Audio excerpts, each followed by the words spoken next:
Seueur anu diharapkeun ku Gusti Allah. Seueur pisan di antawisna mana urang contohna maling itu hukumna dicari ku Gusti Allah. Dan eta contohna urang tuangeun eta halal cek nu bogana lamun dicopot kudu lain hakna eta haram. Teu meunang ayeuna mah kadang-kadang sapertos kitu. Pan kitu na we urang contohna lamun urang contoh pun tadi waktu lamun urang contohna gagasan barang batu itu haram.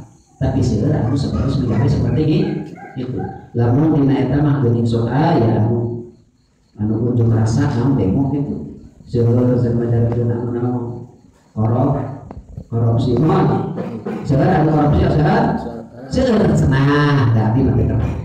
Tapi kadang-kadang korupsi dari pribadi ninggalkeun kana kewajiban itu korupsi. Itu hukumna naon? Dosa.